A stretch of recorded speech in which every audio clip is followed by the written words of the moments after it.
ഞാൻ വേണ്ട പറഞ്ഞാ വേണ്ട, അവര് നിങ്ങോട്ട് കൊണ്ടുവരണ്ട. കൊണ്ടുവരും കൊണ്ടുവരും കൊണ്ടുവരും. ആഹാ, അപ്പൊ നീ എന്റെ സമ്മതം ഇല്ലാണ്ട് അവരിങ്ങോട്ട് കൊണ്ടുവരൂല്ലടി. എന്റെ ഉമ്മാനെ ഇങ്ങോട്ട് കൊണ്ടുവരാനേ എനിക്ക് നിങ്ങളുടെ സമ്മതം ആവശ്യമില്ല. ഇതേ എന്റെ മകന്റെ വീടാടി. അപ്പൊ ഇവിടേക്ക് ഒരാൾ വരണെങ്കിലേ അതിന് എന്റെ സമ്മതം ആവശ്യമുണ്ട്.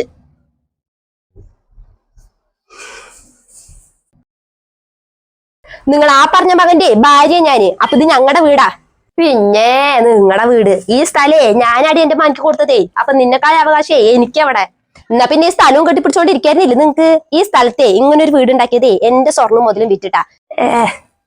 ഇത് ഞങ്ങൾക്ക് സുഖമായി ഇരിക്കാൻ വേണ്ടി ഉണ്ടാക്കിയ വീടാ. അപ്പൊ ഞാൻ ഈ വീട്ടിലേക്ക് എനിക്ക് ഇഷ്ടമുള്ളവരിനൊക്കെ കൊണ്ടുവരും. അല്ല, നിങ്ങക്ക് ഈ ഒരൊറ്റ മകൻ മാത്രമേ ഉള്ളൂ? വേറെ മക്കളൊന്നുമില്ലേ? നിങ്ങക്ക് അവിടെ പോയിരുന്നൂടെ? എന്തിനാ വെറുതെ ഞങ്ങളെ തോരം കെടുത്താൻ വേണ്ടിട്ട് ഇവിടെ വന്ന് കെട്ടിക്കിടക്കണത്? എങ്ങനെ പോയിരിക്കുക? മറ്റുള്ള മക്കളുടെ വീട്ടിൽ പോയിരുന്നാലേ പച്ച വെള്ളം പോലും കിട്ടില്ല. ഇതല്ലേ സ്വഭാവം. എന്താടി എന്റെ സ്വഭാവത്തിനൊരു കുഴപ്പം? ഒരു കുഴപ്പമില്ല. പകർച്ചപ്പനി പിടിച്ച് കിടക്കണതിന് ഉമ്മാൻ ഇങ്ങോട്ട് കൊണ്ടുവരണ്ട പറഞ്ഞാണ് ഇപ്പൊ ഞാൻ പറഞ്ഞ തെറ്റ്. അവരും ഇങ്ങോട്ട് വന്നിട്ട് വേണം ഇനി ഇവിടെയുള്ളവർക്ക് എല്ലാവർക്കും പകർച്ചപ്പനി വരാന്. അല്ലെങ്കിലേ എനിക്ക് ഓരോ അസുഖങ്ങളാണ്. എന്റെ ഉമ്മാക്കേ പകർച്ചപ്പനിയൊന്നുമല്ല, സാധാ പനിയാ. അതിന് അവിടെ ഇത്തിരി കഞ്ഞി വെച്ച് കൊടുക്കാനോ നോക്കാനോ ആരുമില്ല. അതാണ് ഞാൻ ഇങ്ങോട്ട് കൊണ്ടുവരുന്നത്. പിന്നെ നോക്കാൻ ആരും ഇല്ലാത്തവർക്ക് അസുഖങ്ങളെ വരുന്നില്ലല്ലോ.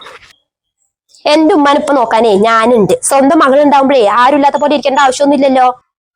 പിന്നെ നിങ്ങൾക്ക് പകർച്ചപ്പനി വരും പറഞ്ഞിട്ട് പേടിയാണെങ്കിലേ നിങ്ങക്ക് വേറെ മക്കളില്ലേ, അവിടേക്ക് പൊക്കോ. പിന്നെ അപ്പോ എന്തൊരു വായു നോക്കുവാണ് ഈ പെണ്ണിന്. ഇതിന്റെ അടുത്തൊക്കെ വായടിച്ച് നിൽക്കാൻ നമ്മക്കാവില്ലപ്പാ. എന്തു തേങ്ങ കാട്ടട്ടെ.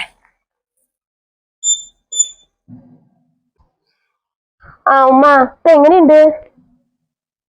കുറവുണ്ടോ? നിങ്ങളൊരു കാര്യം ചെയ്യേ, ഞാൻ ഇവിടുന്ന് ഒരു ഓട്ടോ അങ്ങോട്ട് വിട്ടാക്കാം. നിങ്ങൾ അതിൽ കയറിയിട്ട് ഇങ്ങോട്ട് വായോ. പനി കുറഞ്ഞിട്ട് പോവാ.